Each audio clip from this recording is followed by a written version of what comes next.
सर्वप्रथम सर्व समाज बांधवांना जय शिवराय। आज छत्रपती संभाजीनगरमध्ये सकल मराठा समाज, अखंड मराठा समाज यांच्या वतीने भव्य निदर्शने करण्यात आली आणि स्वतःचा स्वाभिमान गहाण ठेवून पाय साठून तळवे साठून मंत्रिपद घेणारे नारायण राणे आणि स्वतः स्वाभिमान गहाण ठेवून पाय साठून तळवे साठून खासदारकी घेणाऱ्या अनिल गुंडाच्या विरोधात भव्य निदर्शने करण्यात आली।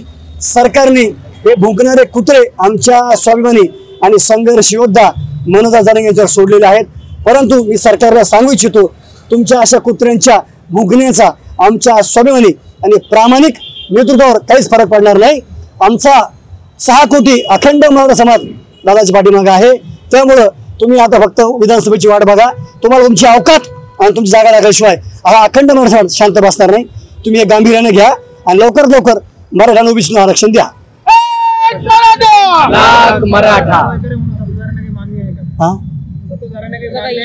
आता आमची मागणी सांगून सांगून आम्ही म्हातारे व्हायला आलो आणि मरायला आलो, त्यामुळं आमच्या लेकरा बाळांचा फायदा व्हावा यासाठी आमचे संघर्ष योद्धा मनोज जरांगे हे अमर उपोषणचा मार्ग त्यांनी पत्करलेला आहे। लोकशाही मार्गाने, संविधानिक मार्गाने टिकणारं आरक्षण ते मागत आहेत, त्यामुळं दादाची जी मागणी आहे ती सरकारने पूर्ण करावी।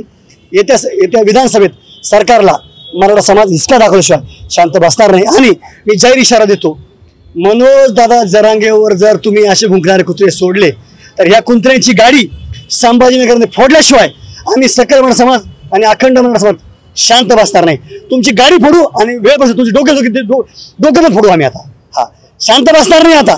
हा, आमच्या प्रामाणिक बोलशांना याद राखा कुत्र्यांनो।